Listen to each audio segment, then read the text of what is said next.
Tonight in Washington, the breaking news sounds routine at first glance, but beneath the surface something far more consequential is unfolding. The House of Representatives has voted overwhelmingly to block an impeachment resolution against Donald Trump, marking the first impeachment-related vote since Democrats regained control of the chamber earlier this year. Officially, the resolution failed, and on paper it looks like a victory for Trump, but inside Washington this vote is being read very differently because it was never about removing Trump from office today. It was about testing the political system and measuring how much resistance now exists against a president who once seemed untouchable. On the House floor, lawmakers openly declared that Donald John Trump, President of the United States, is unfit to be president, and while those words did not carry immediate legal consequences, they carried enormous political weight because once such language is entered into the congressional record, it cannot be erased, and this vote exposed something deeply uncomfortable for Trump. The hunger for impeachment may be limited at the moment, but the willingness to challenge him publicly is growing, and that shift matters more than any single vote. What most Americans are not hearing on nightly news broadcasts, but what every experienced operator in Washington understands, is that Trump's grip on power is no longer as firm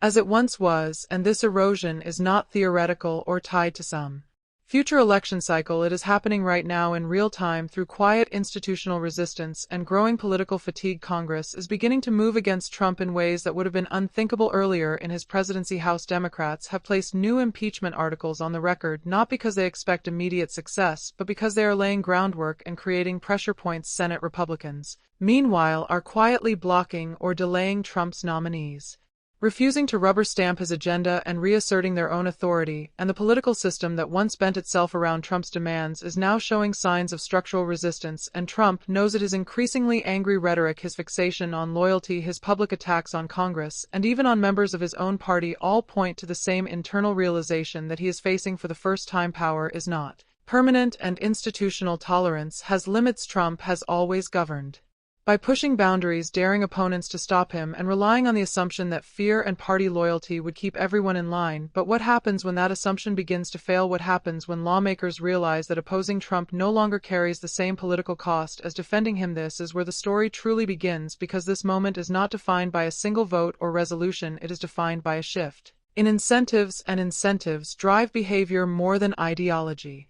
ever does. Republican lawmakers are starting to recognize that Trump cannot run again, that his political future does not extend beyond this term, and that defending him no longer guarantees protection or reward for their own careers, and that realization is quietly changing calculations across Capitol Hill. Senators who once would have swallowed discomfort to protect Trump are now asking whether doing so helps or hurts them. Representatives who once feared backlash from the base are beginning to notice that voters are exhausted by chaos and instability, and that exhaustion is altering the political landscape. Trump still commands attention, he still energizes a loyal base, and he still dominates media cycles, but attention is not the same as power, and spectacle is not the same as control. Real power in Washington comes from the ability to move legislation, confirm nominees, and maintain institutional cooperation. And those mechanisms are starting to slip out of Trump's hands, and this is why the blocked impeachment resolution matters even in failure, because it signals that the taboo around challenging Trump directly is eroding. Once lawmakers cross that psychological line, once they see that openly calling him unfit does not end their careers, the barrier to further action lowers dramatically. Trump's presidency has always depended on projecting inevitability, the idea that resistance is futile and opposition will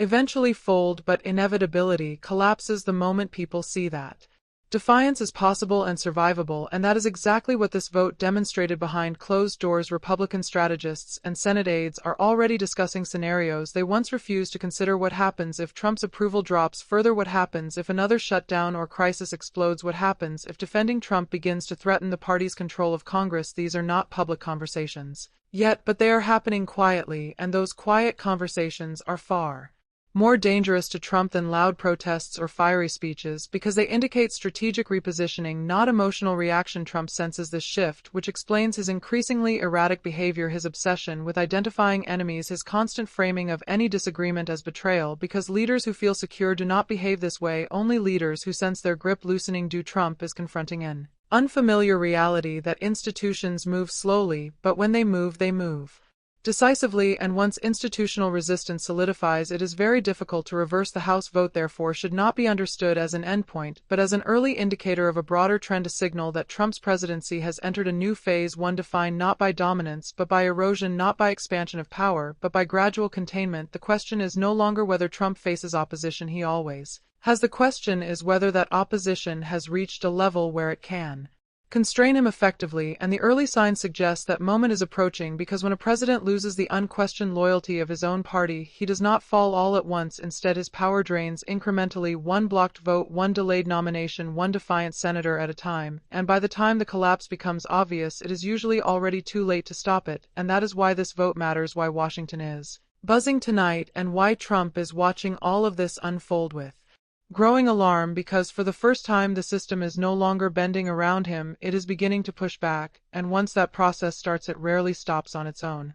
What makes this moment especially dangerous for Donald Trump is not the noise coming from cable news panels or social media outrage, but the subtle recalibration happening inside the very institutions that once shielded him, because power in Washington is rarely lost through dramatic confrontations, it is lost through quiet withdrawals of support, and Trump is now experiencing that withdrawal in ways that cannot be easily reversed. The Senate remains nominally under Republican control, yet the unity that once defined Trump's relationship with Senate Republicans has fractured into something far more transactional. Senators are no longer asking how to protect Trump, they are asking how to protect themselves, and that shift changes everything when lawmakers begin to see a president as a liability rather than an asset. Loyalty becomes conditional, cooperation becomes selective, and resistance becomes normalized. Trump's presidency thrived on confrontation, but it depended on compliance, and compliance is exactly what is eroding beneath the surface. Consider the growing pattern of legislative gridlock, not as ideological disagreement, but as strategic obstruction. Bills stall not because lawmakers oppose the content, but because they no longer feel compelled to deliver victories to a president whose political future does not intersect with their own, and this is a critical distinction. Trump has never been particularly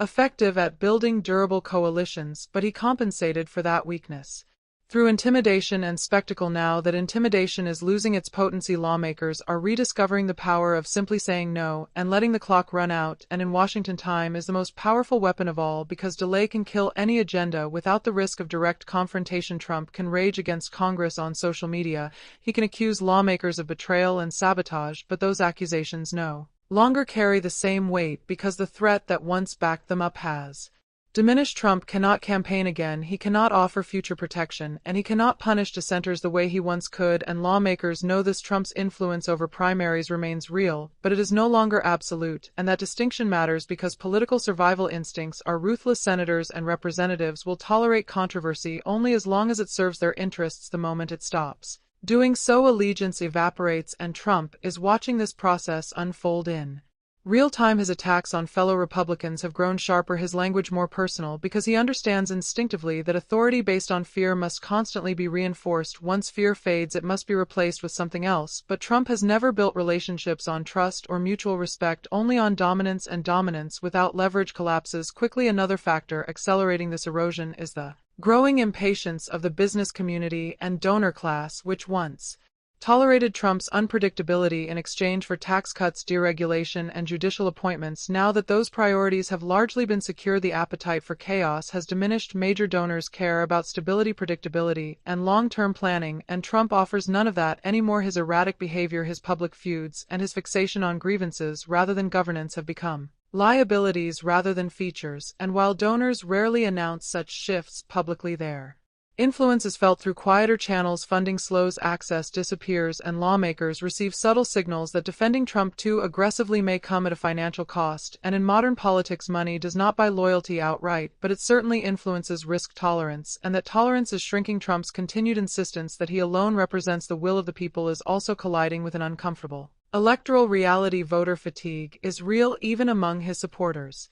Many Americans who once found Trump's combative style refreshing now find it exhausting. Crises that once energized the base now blur together into background noise, and enthusiasm is difficult to sustain indefinitely. This fatigue does not necessarily translate into mass defections, but it does reduce the intensity of support, and intensity is what Trump relies on most because his political power has always been disproportionate to his numerical support. It was the fervor of his base that intimidated opponents. Once that fervor cools even slightly, the entire dynamic changes. Lawmakers begin to calculate that backlash may be manageable. Media outlets begin to treat Trump less as an unstoppable force and more as a controversial figure among many, and institutions begin to reassert norms they previously abandoned to avoid conflict. This normalization is deadly to Trump because his brand depends on exceptionalism, on the idea that he exists outside the rules, that he alone can break them. without consequence, but when institutions resume treating him as subject to the same constraints as everyone else, his mystique evaporates. The blocked impeachment resolution, therefore, should be viewed not as an isolated event, but as part of a broader pattern of normalization. Lawmakers openly discussing impeachment without fear, senators asserting independence, donors signaling impatience, and voters displaying exhaustion. None of these forces alone would be enough to destabilize a presidency, but together they form a pressure system that steadily constricts Trump's room to maneuver, and this is precisely what he fears most: not a dramatic downfall, but a slow loss of relevance. Trump's political style thrives on urgency, crisis, and spectacle, but institutions operate on patience, process, and endurance, and history favors institutions over individuals when the two collide. Trump has spent years attacking the legitimacy of Congress, the courts, and the media in an effort to weaken public trust in them, but paradoxically, this strategy has made those institutions more cautious, more deliberate, and ultimately more resilient, because they have learned to withstand pressure by slowing down, by documenting everything, and by refusing to react emotionally. This frustrates Trump immensely because he feeds on reaction. Silence and delay undermine his tactics more effectively than outrage ever could, and this dynamic is now fully visible. Washington is no longer responding to Trump, it is waiting him out. And waiting is something Trump cannot do. Every delayed confirmation, every postponed vote, every unresolved negotiation drains his influence a little more and reinforces the perception that he is no longer in control. Perception matters enormously in politics because it shapes behavior. Once lawmakers perceive weakness, they test boundaries, and once boundaries are tested, they rarely snap back into place. Trump's attempts to reassert dominance through rhetoric and threats are increasingly met with indifference, which is perhaps the clearest sign of declining power. Outrage can be managed, opposition can be fought, but indifference is fatal because it signals that fear is gone and relevance is fading, and this is why the coming months will be defined not by explosive showdowns but by procedural skirmishes and bureaucratic resistance, the kind of slow grinding process that strips power quietly and relentlessly. Trump may still command headlines, but behind those headlines the machinery of government is recalibrating itself to operate with or without him, and when that machinery no longer requires a president's cooperation to function effectively, the presidency itself becomes diminished. Trump's greatest challenge now is not his opponents but time, because every passing week normalizes resistance, further embeds institutional independence, and reduces the shock value of defiance, and by the time the next major confrontation arrives, the outcome may already be predetermined, not by a single vote, but by the cumulative effect of countless small decisions made by people who have decided that Donald Trump is no longer worth the risk. As this slow shift in power continues, the most revealing developments are not happening in front of cameras, but inside closed committee rooms, quiet phone calls, and internal strategy sessions where lawmakers, lawyers, and bureaucrats are reassessing how far they are willing to go to shield a president whose political capital is visibly declining. Trump has always relied on the assumption that the system would ultimately bend to him, either out of fear, loyalty, or exhaustion, but what is emerging now is a system that has learned how to resist without provoking direct confrontation, a system that understands that patience and documentation are more effective than open rebellion, and this evolution represents a fundamental threat to Trump's governing style because it deprives him of the conflict he uses to energize his supporters while simultaneously tightening legal and procedural constraints around him. Committees that once hesitated to issue subpoenas are now doing so routinely, not as acts of defiance but as standard oversight. Agencies that once interpreted executive directives generously are now adhering strictly to written statutes, and established precedent. Judges who once bent over backward to avoid political entanglement are increasingly willing to issue narrow rulings that nonetheless limit executive discretion. None of this looks dramatic in isolation, but together it forms a web of constraints that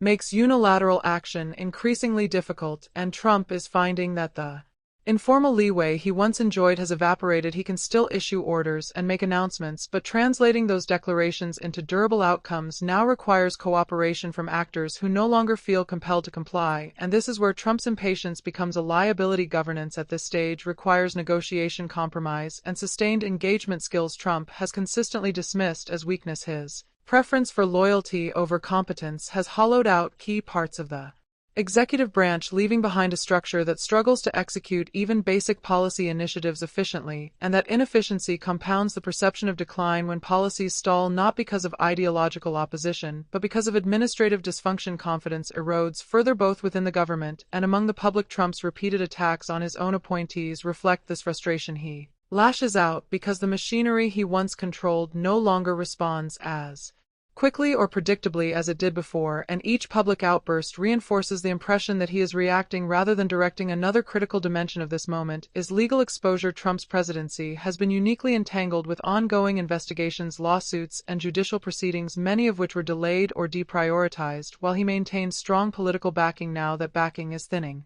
prosecutors and investigators are recalibrating their timelines, not because of political vendettas, but because the risk calculations have changed. When a president appears untouchable, caution prevails. When vulnerability emerges, momentum builds, and Trump understands this better than anyone, which explains his obsessive focus on personal loyalty and his relentless attacks on the justice system. He is not merely venting frustration, he is attempting to reassert deterrence, to remind potential adversaries that challenging him carries consequences, but deterrence only works when the threat is credible, and credibility depends on demonstrated power. The more Trump's influence wanes, the less effective his threats become, creating a feedback loop that accelerates decline. The media landscape also plays a significant role in this process. Trump's relationship with the press has always been adversarial, but it was also symbiotic. He dominated coverage, and in doing so shaped narratives. Now coverage is becoming more fragmented, less reactive, and more analytical. Outlets that once chased every provocative tweet are increasingly prioritizing institutional developments, court filings, and legislative maneuvering. This shift deprives Trump of oxygen and reframes the story around process rather than personality. And while Trump remains a polarizing figure, polarization alone does not confer power. It must be coupled with the ability to mobilize action and sustain momentum, and that is becoming harder as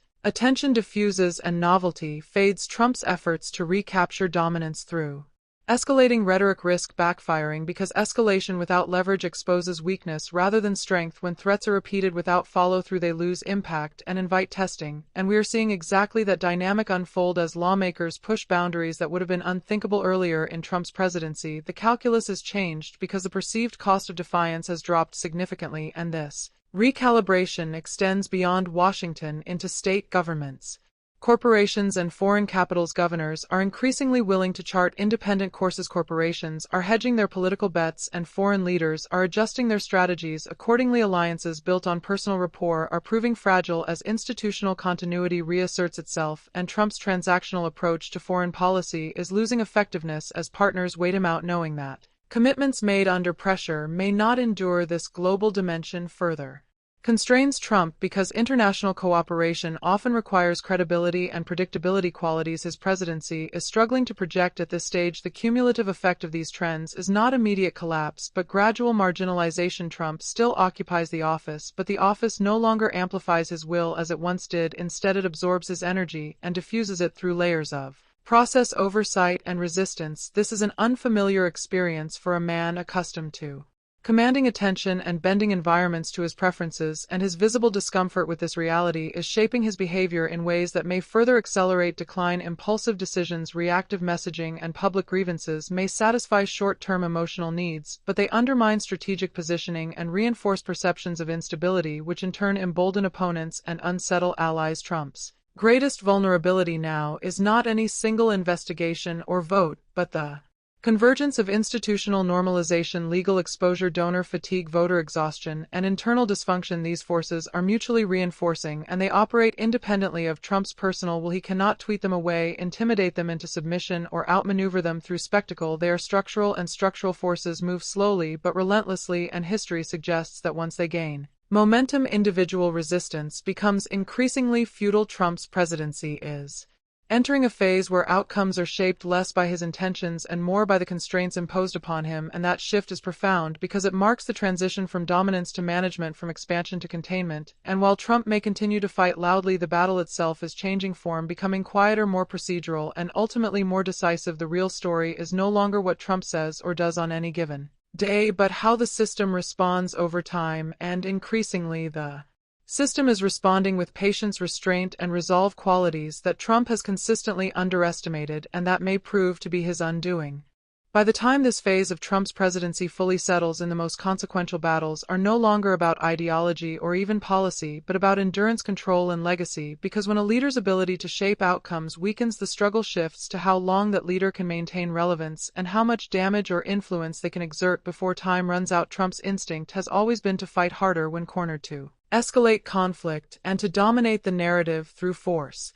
of personality, but endurance battles favor patience, not aggression, and the institutions now pushing back against him are built for long games. Congress, the courts, regulatory agencies, and even markets operate on timelines that extend far beyond any single administration, and this asymmetry places Trump at a disadvantage because his leverage decays with each passing month while institutional power remains constant and often strengthens as precedents accumulate and procedures solidify. One of the clearest signs of this imbalance is the increasing willingness of career officials to assert independence. Throughout Trump's term, many civil servants quietly complied with directives they disagreed with out of a sense of duty or caution. Now those same officials are leaning more heavily on written rules, internal guidelines, and formal approvals, slowing implementation and creating paper trails that protect them and constrain political appointees. This bureaucratic friction is not dramatic, but it is highly effective because it transforms executive intent into administrative delay and delay into policy failure. Trump frequently denounces this as sabotage or a deep state conspiracy, but in reality it reflects a workforce responding rationally to uncertainty and legal risk. When political leadership appears unstable and potentially short-lived, officials prioritize self-preservation and institutional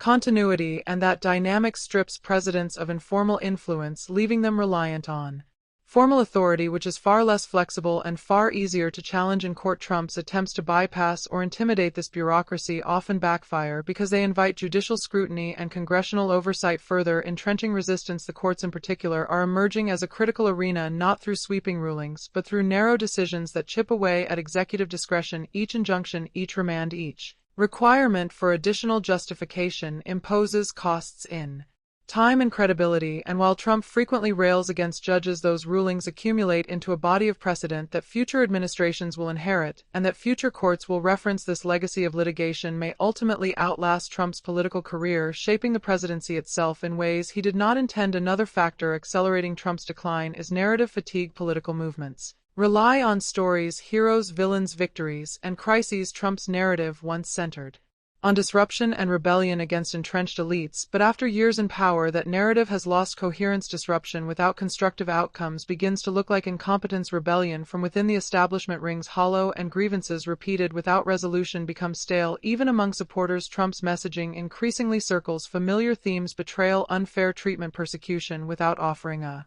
forward-looking vision, and while such rhetoric can sustain a core base, it struggles to expand or mobilize broader coalitions. Elections are won not only by energizing supporters, but by persuading the ambivalent, and that persuasion requires credibility, optimism, and a sense of direction, qualities largely absent from Trump's current posture. This narrowing of appeal feeds back into institutional calculations. Lawmakers, donors, and officials respond to electoral signals, and when those signals suggest diminishing returns from alignment, they adjust accordingly. Trump's insistence on personal loyalty as a substitute for shared goals further isolates him, because loyalty cannot replace competence or coordination. Indefinitely governing coalitions require trust and reciprocity, and Trump has burned those bridges repeatedly. His public humiliations of allies, his transactional treatment of supporters, and his habit of discarding loyalists when convenient have created an environment of fear rather than commitment. Fear can motivate short-term compliance, but it undermines long-term cohesion, and once the fear subsides, there is little left to sustain allegiance, and we are now witnessing that transition as former allies distance themselves, hedge their statements, or quietly prepare for a post-Trump landscape. This preparation is itself a powerful signal because it normalizes the idea that Trump's era is ending, even if the exact timing remains uncertain. Political actors are forward-looking by nature. They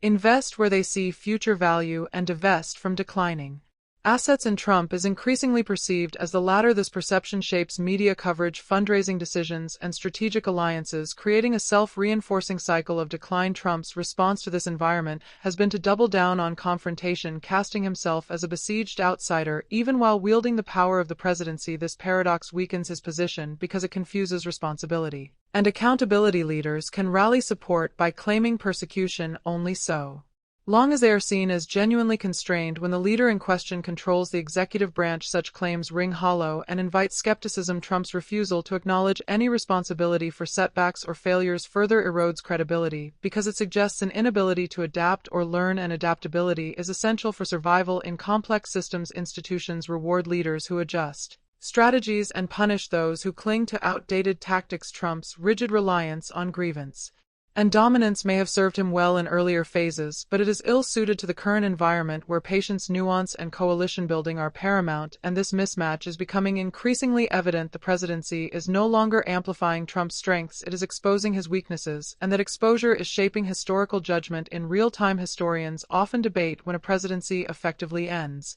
before the term does, when influence collapses even as formal authority remains, and many indicators suggest Trump is approaching that threshold. Decisions are made without him, policies advance despite his objections, and the political conversation shifts toward succession and aftermath rather than ongoing leadership. This does not mean Trump is powerless, but it does mean his power is constrained, contextual, and increasingly reactive, and reactive power is inherently weaker than proactive power because it cedes initiative to others, and once initiative is lost. As this chapter of Trump's presidency draws closer to its inevitable conclusion, the defining feature is not collapse, but compression, the slow tightening of constraints that leaves little room for maneuver and forces a reckoning not only for Trump himself, but for the political system that enabled his rise. The final phase of power is rarely dramatic, because institutions are designed to absorb shocks and neutralize disruptions over time, and what we are witnessing now is that absorption process in motion. The presidency continues to function, elections remain scheduled, courts issue rulings, budgets are negotiated, and life moves on, and in that normalcy, Trump's extraordinary style loses its disruptive edge because disruption depends on contrast, and when chaos becomes familiar, it ceases to shock. This normalization is perhaps the most significant development of all because it deprives Trump of the environment he thrives in. He can no longer redefine reality through sheer force of will because reality has reasserted itself through procedure, precedent, and collective fatigue. Political systems survive not by defeating challengers outright, but by outlasting them, and in this contest, time favors the system, not the individual. Trump's efforts to preserve relevance increasingly center on legacy control, how history will remember him, how supporters will frame his presidency, and how future candidates might inherit his brand. This focus on narrative is telling because it signals a shift from governing to positioning, from action to interpretation, and while narrative matters, it cannot substitute for tangible outcomes. Historians, journalists, and voters ultimately evaluate presidencies based on measurable impacts: economic stability, institutional health, democratic norms, and international standing, and on many of these measures, Trump's record is mixed at best and controversial at worst. The longer the current stasis persists, the harder it becomes to reframe that record in more favorable terms because late-stage initiatives lack the time and credibility required to produce durable change. Trump's continued insistence that opposition to him is illegitimate or conspiratorial further complicates his legacy because it frames his presidency as a perpetual conflict rather than a period of leadership, and while such framing may energize a loyal base, it alienates the broader historical audience that values stability and continuity. Future leaders will study this period not only for its outcomes but for its lessons about power limits and institutional resilience, and one of the clearest lessons emerging is that personal dominance cannot permanently override structural constraints. Charismatic authority may disrupt norms temporarily, but it cannot replace systems indefinitely, and when charisma wanes, systems reassert themselves, often stronger than before. This dynamic is already visible in the renewed emphasis on oversight, ethics, and procedural safeguards across government reforms proposed in response to Trump's presidency may ultimately constrain future presidents as well, meaning that his attempt to expand executive power may paradoxically result in its contraction over the long term. This unintended consequence underscores the complexity of political legacy. Actions taken to consolidate power can trigger counter-reactions that outlast the original actor. Trump's presidency has accelerated conversations about democratic norms, accountability, and the role of institutions, and regardless of one's political alignment, those conversations are reshaping expectations and practices in ways that will influence governance for decades. The personal dimension of this moment should not be overlooked. Trump's identity is deeply intertwined with winning, dominance, and visibility. The prospect of a diminished role challenges that identity and explains the intensity of his rhetoric and his refusal to concede ground, even symbolically. But leadership requires the ability to transition, to recognize when influence must be exercised differently, and Trump has shown little aptitude for such transitions. His resistance to accepting limits may preserve his sense of self, but it also isolates him further from the mechanisms of power that now demand cooperation and restraint. This tension between self-image and reality is a hallmark of leaders in decline, and it often leads to increasingly erratic behavior as they struggle to reconcile the two. The risk for Trump is that such behavior further alienates potential allies and accelerates marginalization, creating a cycle that reinforces the very outcomes he fears. The broader political environment is already adjusting to a post-Trump future. Potential candidates are testing messages, institutions are preparing for transitions, and international partners are recalibrating relationships. This forward motion reduces Trump's centrality and diminishes the urgency of responding to his actions, and once a leader ceases to be the focal point of planning and strategy, their practical power evaporates. Even if formal authority remains, this is the quiet end of influence, not marked by a single event, but by a gradual shift in attention and investment. Trump's remaining leverage lies primarily in his ability to shape discourse among his supporters, but discourse without institutional backing has limited capacity to affect change, and as the system continues to absorb and normalize his presence, that capacity will shrink further. The final verdict on Trump's presidency will not be rendered in the heat of the moment, but through the accumulation of analysis, reflection, and comparison over time. And while his impact on American politics is undeniable, the nature of that impact remains contested and complex. His supporters will credit him with disruption and defiance. His critics will emphasize division and erosion, and history will likely record both, but it will also note the resilience of institutions that withstood unprecedented pressure and emerged altered but intact. In that sense, Trump's presidency may ultimately be remembered less for what it achieved than for what it revealed about the limits of personal power in a constitutional system. The slow reassertion of those limits now defines the closing act, and as the machinery of government continues its steady operation, Trump's role transitions from central actor to influential figure to historical subject. This transition is neither sudden nor satisfying for those who crave decisive endings, but it is characteristic of how democracies endure through absorption, adaptation, and continuity, and in that endurance lies the ultimate outcome of this moment, a reminder that no individual, however dominant, can permanently overshadow the structures designed to outlast them, and that legacy, whether embraced or resisted, will shape how this era is understood long after the noise fades and the headlines move on.